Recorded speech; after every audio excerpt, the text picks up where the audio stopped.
on an all-new Dr. Phil. She played Carnegie Hall at 17, but now my daughter was living on the streets. Mom claims she's delusional. Annika said that she was in a cigarette commercial. I don't know. It looked like my hand. Does that make me delusional? These are your notes that you've taken on her over the years. You've written every therapist that she's been to. I have. Some of them said you're the one that needs help, not her. Let's do it. Have a good show, everybody. Here we go. This is a safe place to talk about hard things. Stand by. We'll count you down. Today's going to be a changing day in your life. 5, 4. I am not giving up on you.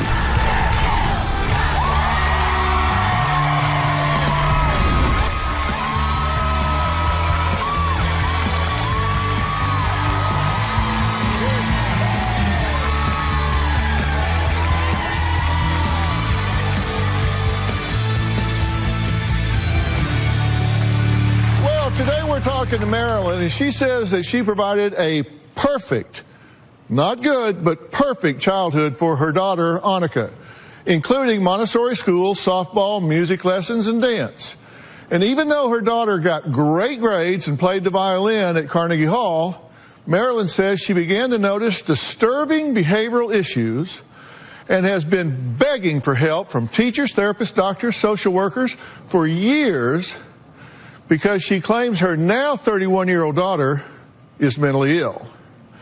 Now, Marilyn wrote to me, SOS, help, help, help, because she can't understand how her beautiful, smart, talented daughter could now be homeless, delusional, and according to Marilyn, on the verge of a psychotic breakdown. Take a look. I need help for my daughter now. She is most definitely heading towards a psychotic breakdown. I have reached out to dozens of doctors for many years. I've written to Dr. Phil at least 10 times, and these are the most recent. First set of letters that I wrote to Dr. Phil, I had a lot of SOS, SOS, because Annika was living on the streets. She would ride the bus at night to stay warm. I didn't even know where she was. I put in missing person reports. She stole bicycles and people's dogs. I know I'm a very good mother. For Annika's whole life, I've been trying to get her help. I have been keeping these folders on Annika since she was small. I have file folders on therapists and what they've said. I have a timeline. As a child, Annika was a very smart student. She played violin in an advanced youth orchestra, which went to Carnegie Hall when she was 17. But by 18, she had been kicked out of her sorority and had failed college. She started doing meth at 19. She was arrested for shoplifting, had an abortion, stole a car, and was robbed at knife point. Annika has been beaten, robbed, and raped multiple times. Within the last 3 weeks, she said, Mom, you have to call the police. Someone is robbing your house. His name is Geronimo. There was nobody there, and it was all a figment of her imagination. Annika is completely delusional. Okay, it's good to meet you. Good to meet you. You really wanted to be here. Oh, my goodness. I've wanted to be here for a really long time. Yes, absolutely. Tell me why here instead of somewhere else, because you've written lots of doctors, lots of letters. I have. I've written lots of doctors, lots of letters. Since Annika was about 8, she's been going to some form of therapy, and nobody has been able to help. She's going to be 32 in a couple of weeks, and it's just going on and on and on. And I'm really desperate. You say she's been beaten, robbed, and raped multiple times. Yes. Is that true, or that's what she says? No, that is true. And she's gone back to the same people over again. She's been held at knife point. She's been held hostage in rooms.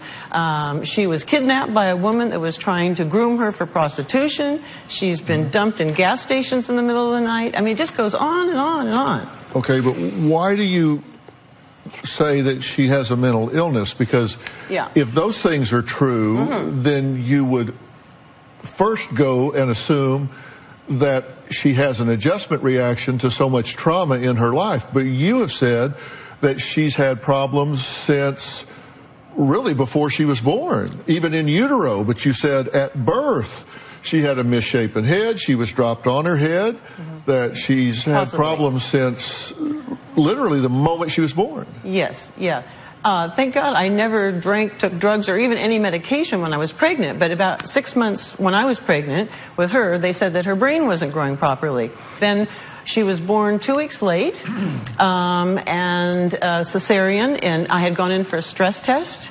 And they said that the stress test showed that the umbilical cord was wrapping around her neck, and I had to go in for an emergency C-section. So sometimes I wonder if maybe her blood supply was cut off for just... Well, but didn't you have a brain scan and all when she was first born, and it all came back normal? As far as I know, it came back normal, but that was in '86, and I don't know what kind of technology they had then. Well, why would you assume that it's not good enough technology? Why would you question that if they gave you a normal finding, why would you question it was not right? Well, she never crawled. There was just developmental milestones that she didn't pass. She never crawled at all.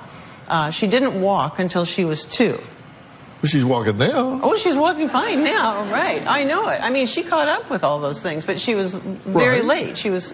So if she hit those benchmarks late, but she hit them. Right, absolutely, thank God. Because you can close developmental gaps, and she apparently did. Yeah. You said she played violin at Carnegie Hall, that she went to school, that she... Right, and she had a really privileged life. Why do you assume that there were these things wrong when in fact she has achieved much in her life? Well, she has, but she hasn't. When I put it all together, there is something majorly wrong. Well, you said you think that right now... Consequences mean nothing to her. At one point you said you thought she was on the autism spectrum. I did. And now you think she has borderline personality disorder. That's right. And you gave a list of things that you say indicate that she's positive for borderline personality disorder. Yes. And these are the things you said at 6 to 7 years old, she could not understand the moral to certain stories, and that's indicative of borderline personality. Right. Well, I didn't think that then, but I questioned it. Well, no, now. But now I do. You think that's indicative because she still of doesn't get the moral to the stories. Okay. I mean, not Aesop's fables, but the morals in life. I mean, she goes back and does the same things. Consequences, she'll have very severe consequences. She'll get thrown out of a car, and she goes back to those same people again. Okay, so she fails to generalize from one situation to another. Yes, that's right. That's right. Okay. She's really good at learning by rote. Really good. She's very smart, but she doesn't connect the dots. Okay, but at 8, she was lying and exaggerating. Yes. And you think that's indicative of BPD? Yes. Okay. And teen, she copied peers' dress and mannerisms, so she was sensitive, subject to peer pressure. Right. Right. Okay. That she snuck out at night and was boy crazy. Yeah, but that's typical teenager, and that's what I tried to rationalize. You didn't list it as typical teenager. You listed it as indicative, and in support of your diagnosis of borderline personality disorder. Yes, that's right. Okay. That's right. Compulsive. And that she wouldn't eat at the dinner table. Right. Right. And she got kicked out of the sorority. She had an eating disorder. And she got kicked out of sorority. Yes. And said the teachers were jealous of her. Right. And she wouldn't show up for therapy. Right. She missed her 21st birthday because she slept through it. Right. And she said rehab, that they wouldn't let her go to doctor's appointments. Right. So she was dogging on the rehab people. Yeah. And She's told the baby out of nurse that she had doctor's appointments when she was really going to get her nails done. Right. Okay. And then she lies. She's like a real liar, right? She's lied about vandalizing the car, right. Smoking during pregnancy, right. Said that you were abusive, right. As a mother. Right. She lies about belongings and money that she's stolen. Stole money right out of your purse. Yep. That no one's in the room when she wasn't supposed to have anybody in the room, and she would. Yeah. And always attending college boundaries. classes, she would say she's going to class. She wasn't really. No, she didn't go to any of them. And stealing jewelry, money, food, and then shoplifting. Right, right. A lot. And all of those things add up to what you consider to be borderline personality. Yes, yes. All right, well, when we come back, Annika says her mother has been sabotaging her instead of helping her. Well, it sounds like she's been working really hard to help her instead of sabotage her, but has it been filtered that way by Annika? She's going to tell us about that when we come back.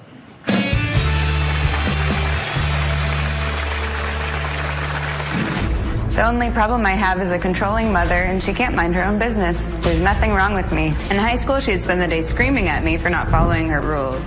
In my mom's mind, breaking rules meant I needed to go to therapy. And later, these are your notes that you've taken on her over the years. Does that make me delusional? You've written every therapist that she's been to, and some of them have actually said you're the one that needs help. When Annika was about 6 years old, I saw signs that she had serious problems. I was reading Annika Aesop's Fables. They were written for children, but she would never get the moral to the story. Yet I noticed other kids her age got it in a second. Later, I understood that people that don't put together morals are a sociopath, and that concerned me. Well, Marilyn says she's been begging for help from therapists, doctors, social workers, and would like for me to weigh in on it at this point, because she says her 31-year-old daughter, Annika, is mentally ill and is in denial about her problems. Annika says her mother wants her to be sick so her mother can get all the attention. Take a look. The only problem I have is a controlling mother, and she can't mind her own business.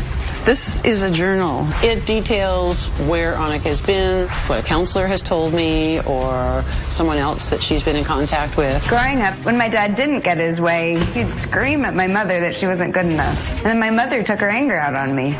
She'd get drunk and she'd throw things at me. Her cups, beer, the glass. When I was a teenager, my mom got scared she'd lose control over me. My mother started being very controlling about food. When I would get hungry, she wouldn't allow me in the kitchen. I eventually started hiding food, and then I developed anorexia and bulimia. In high school, she'd spend the day screaming at me for not following her rules. She'd want me to go to bed early, but sometimes I had homework. She didn't care. In my mom's mind, breaking rules meant I needed to go to therapy. When I left and I went to college, I didn't stay in contact with my mom very much. So my mom would try to contact my teachers and my friends and anyone she could, trying to find out where I was at all times. I can take care of myself, but my mom doesn't like that. My mom thinks that there's something wrong with me today because she wants to have control over my life. There's nothing wrong with me. Okay, Annika, it's good to meet you. You've been listening so far, right? Yes.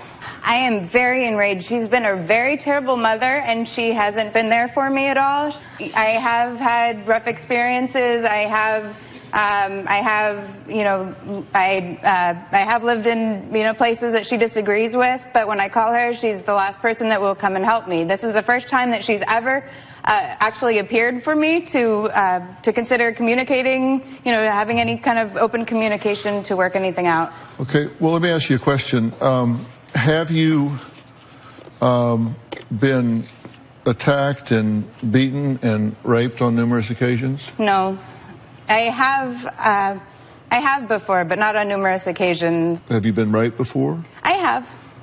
I was raped. It was pretty bad. I found out I was pregnant, and I contacted my mother, and that's what I get for being stupid and being homeless and not having my family. Well, I don't want to just gloss over that. I'm very sorry that happened to you. Yeah. Has that happened to you more than once?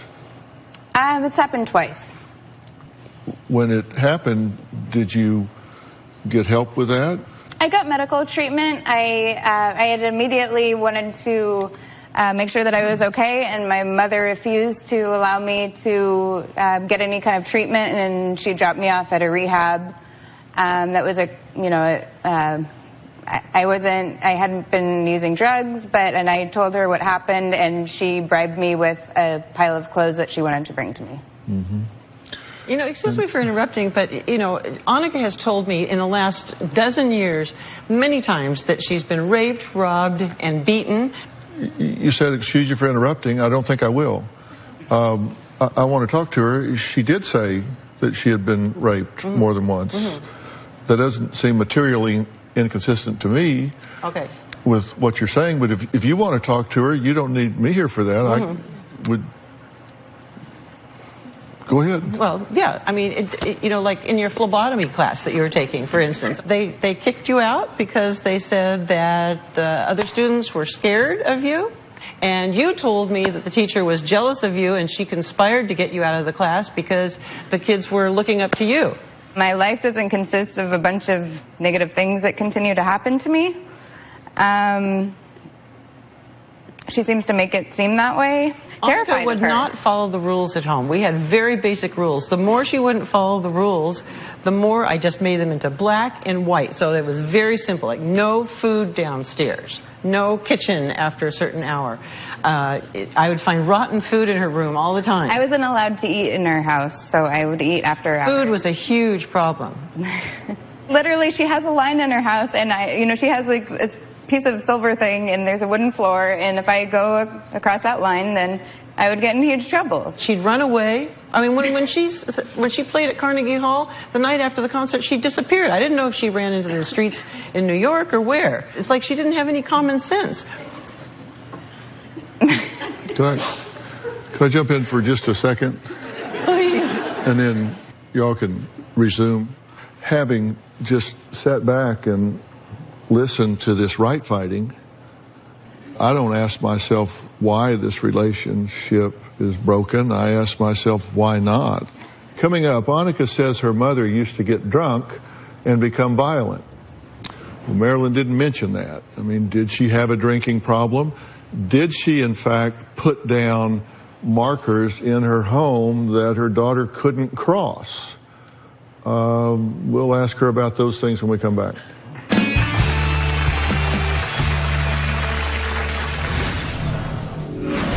When Annika was taking a course 4 years ago, she was taken out with police escort because the other students were afraid of her because she was mumbling to herself and not making sense. However, in Annika's eyes, the other students looked up to her and the teacher was jealous and conspired to have her kicked out. I'm really at my wit's end.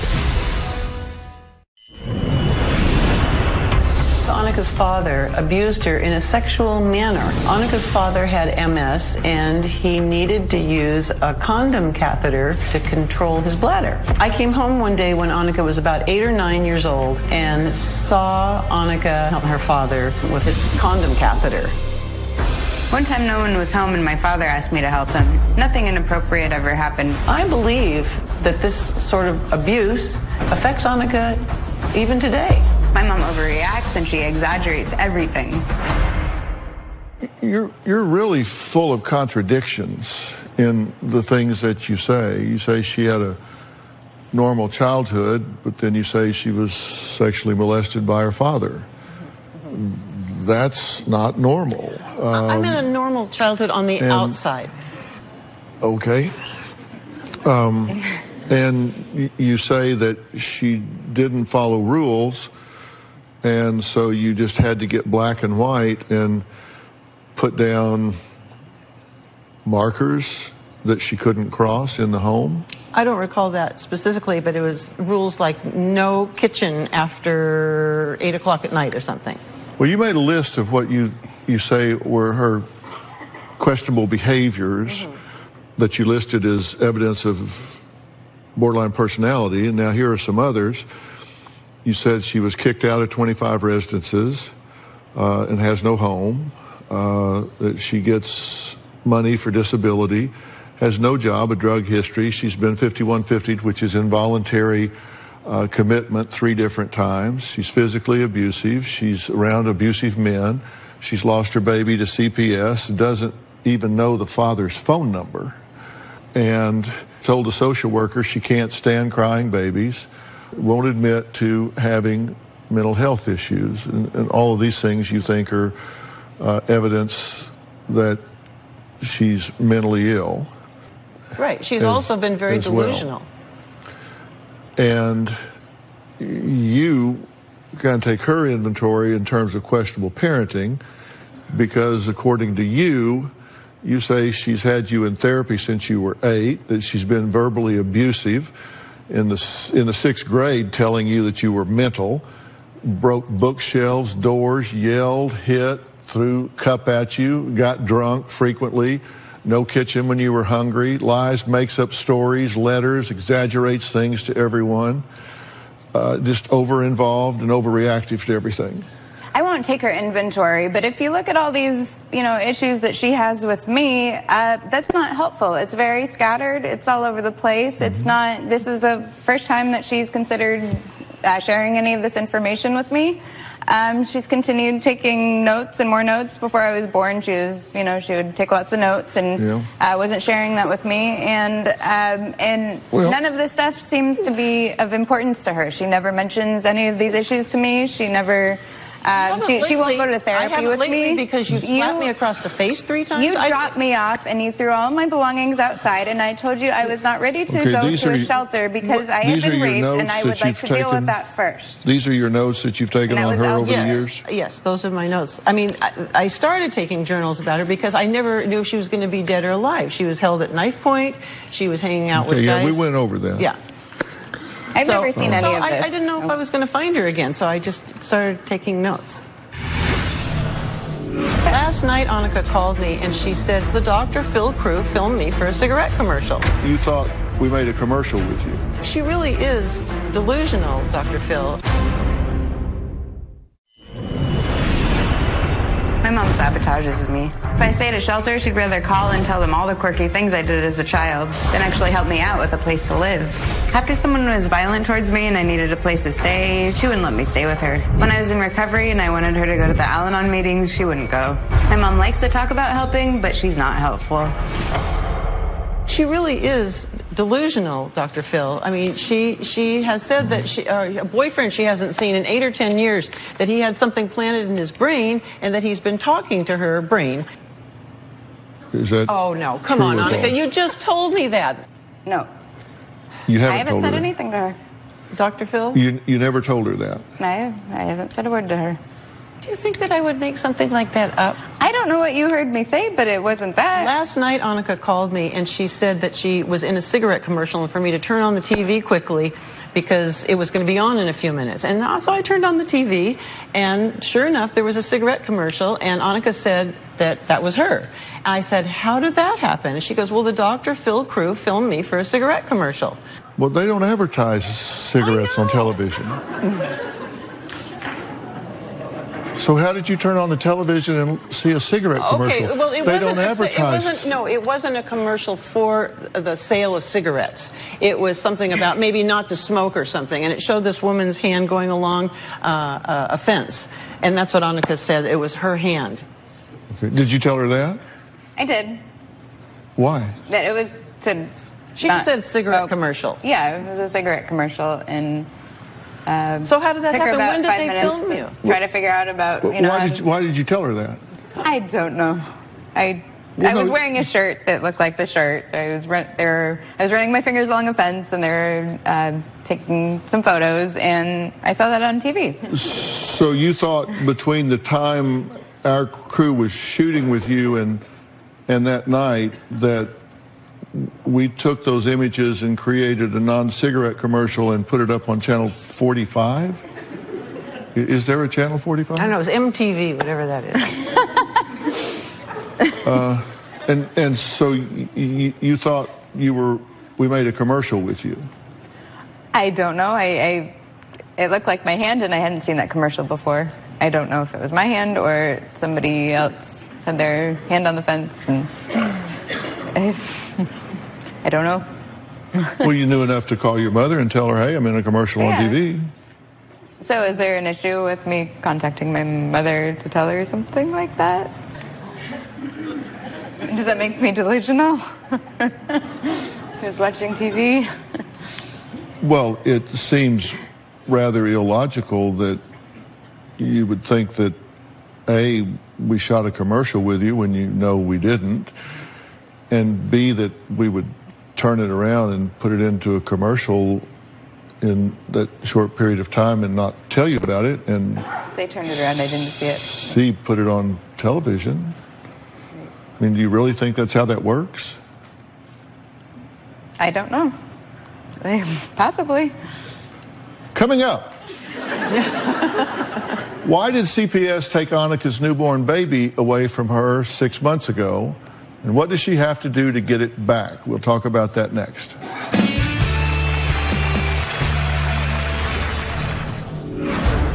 I was told by CPS that Annika went in for a wellness check, and when she got there, the doctor said that the baby hadn't gained enough weight and was being hospitalized. So Annika stayed there for a couple of days, and she left the baby unattended, apparently, according to the nurses and doctors, and she went out and had her nails done and went and picked up a coloring book and crayons because she said she was bored.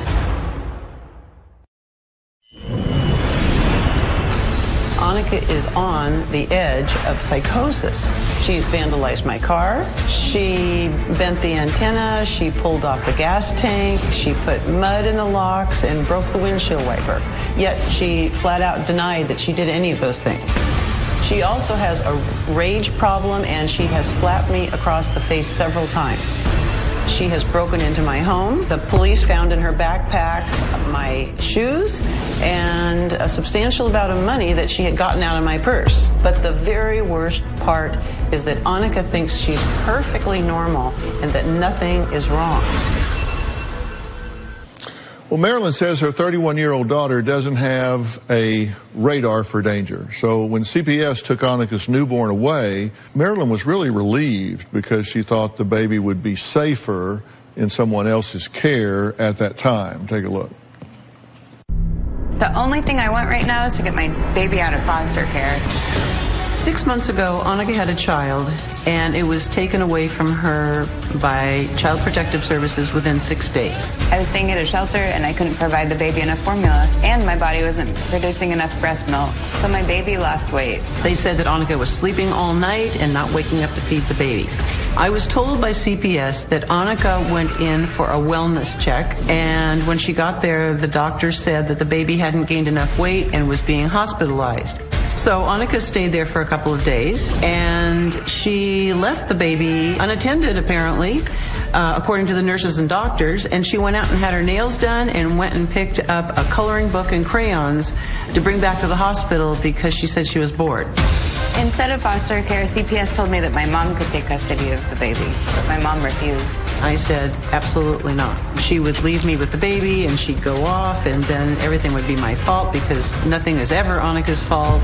I think the best situation for the child would be to be adopted into a loving family. If my mom really wanted to help me, she would help me bring my baby home. Are you ready to have this baby back?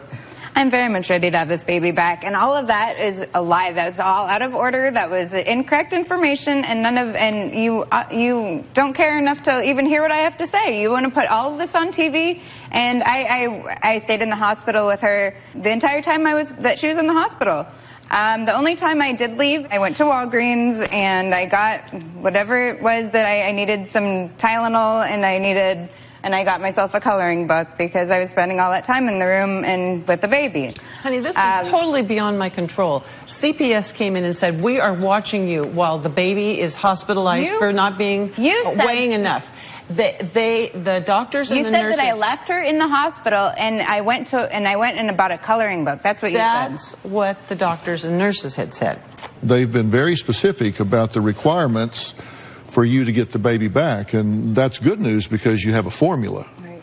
You have a formula to get the baby back, and one is to accept responsibility for your actions. Obtain a stable residence. But you got to have a place that is yours, that's stable day to day to day. That you have to have a psychiatric evaluation so the social worker can look at it and see that you are predictable, that you continue your counseling services, that you go through parenting education, that you subject yourself to substance abuse testing on a random basis, and that you do inpatient substance abuse treatment program and receive a positive evaluation from that they say, she's done what she needs to do in that regard. So you have a formula, a checklist, and right now, if we go through and grade that paper, the only thing that right now that's a green check mark here is substance abuse testing. The rest of the things are on your to-do list.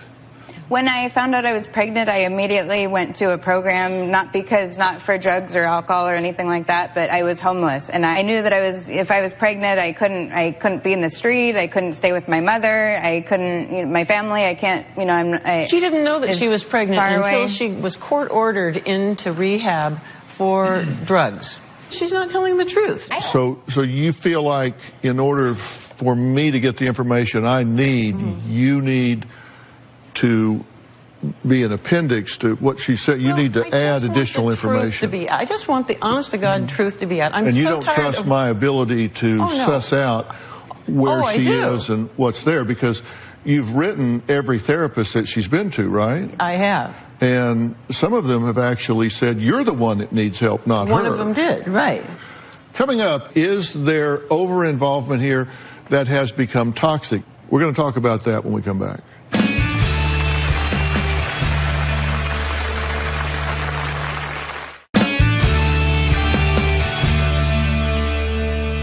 I believe that your daughter does have some mental and emotional challenges, and they're way above your pay grade.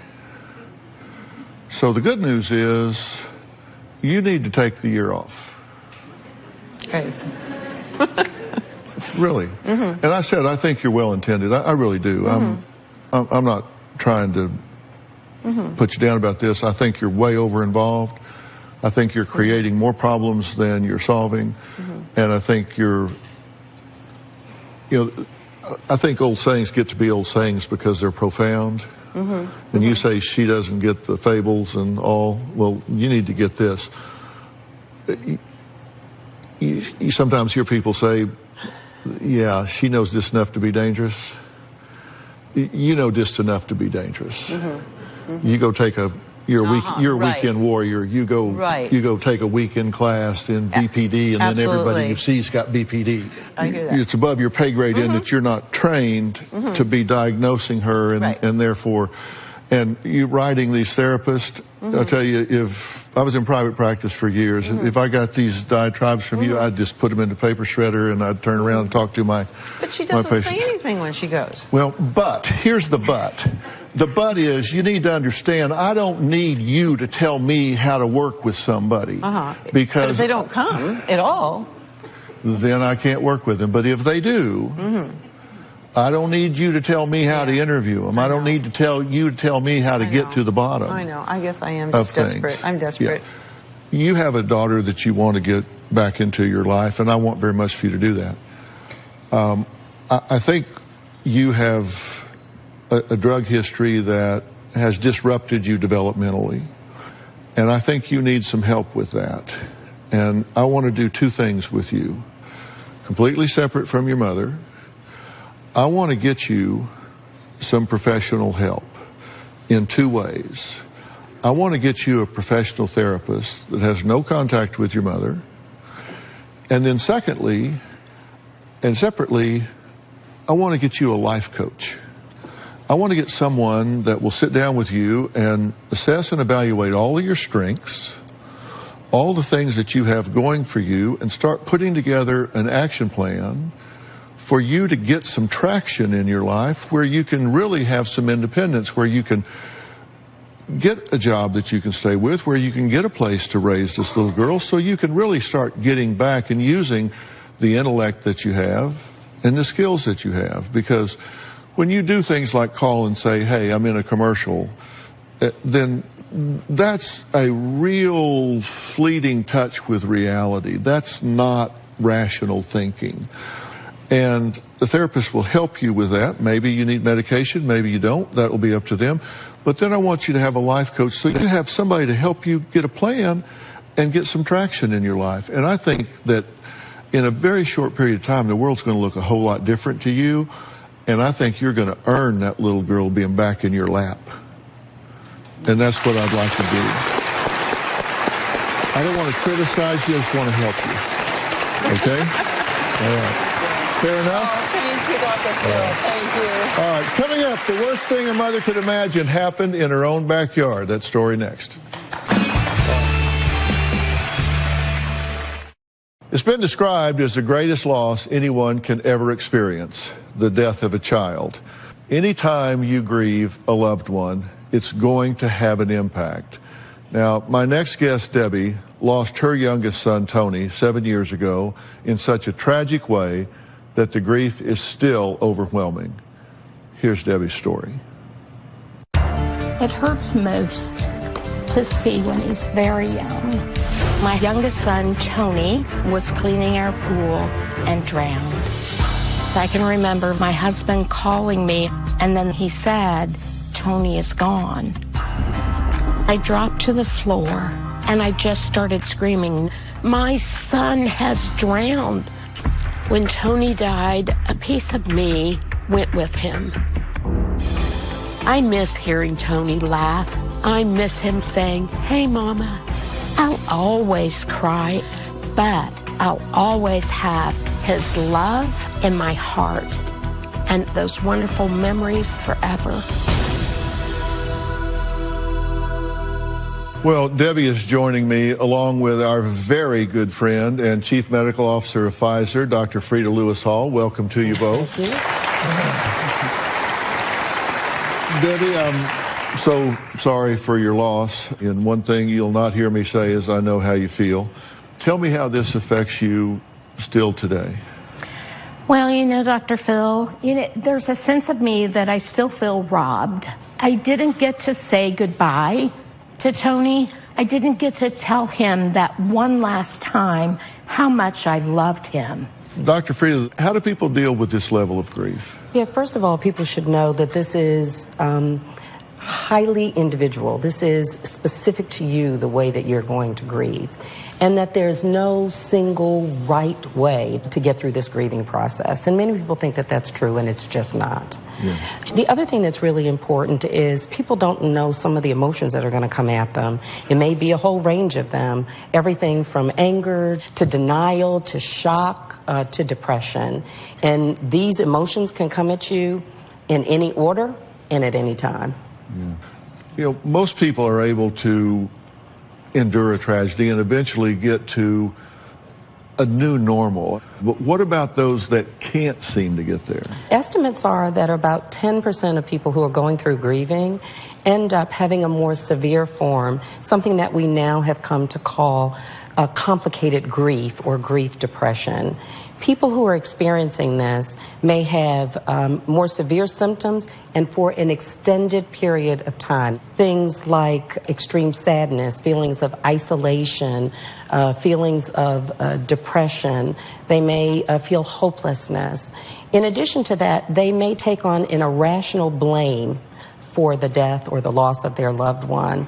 And other symptoms may include sleep disturbances, an increased use in tobacco and alcohol, and difficulty in functioning in work situations and social situations, with relationships, and sometimes even in tasks of daily living like getting to the grocery store. Many people who grieve have a sense that maybe I don't want to go on without my loved one. I've lost my will to live. But people with this complicated grief may have persistent thoughts of suicide. It's important, if those thoughts occur, it is time to get immediate help.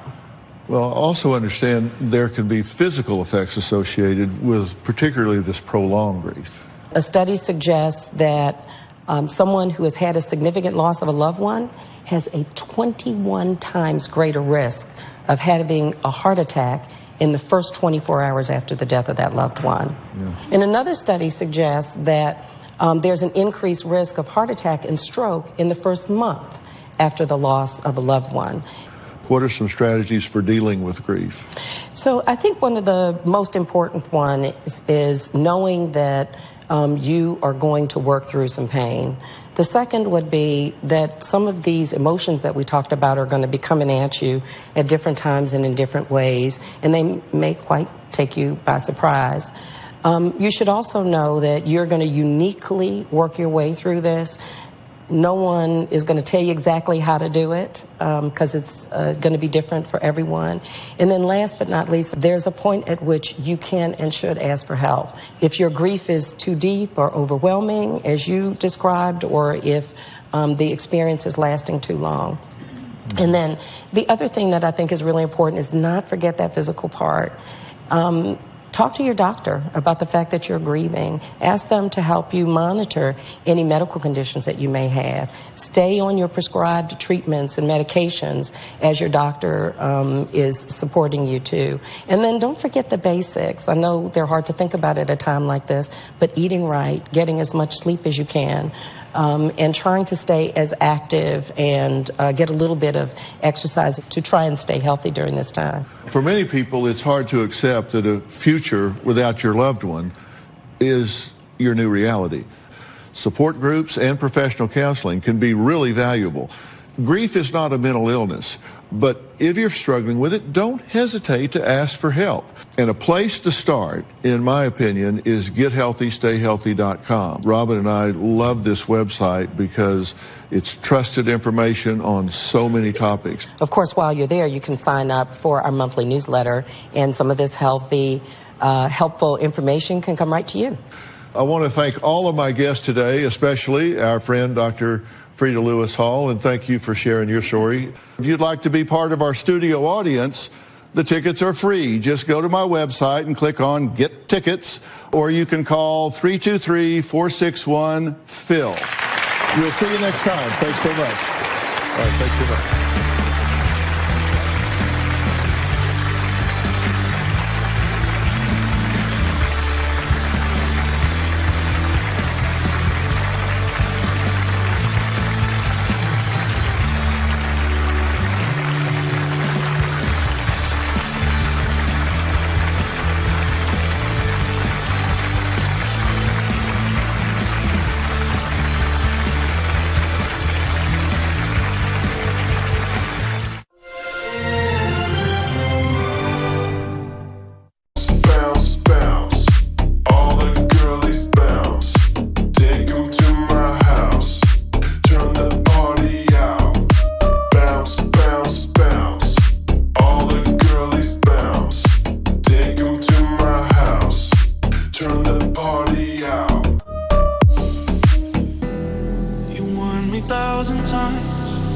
Memories can kill ya, but I didn't hear ya. I thought that I could fly, but woke up on the asphalt. I swear there was the last stop. I've always been naive. Call it.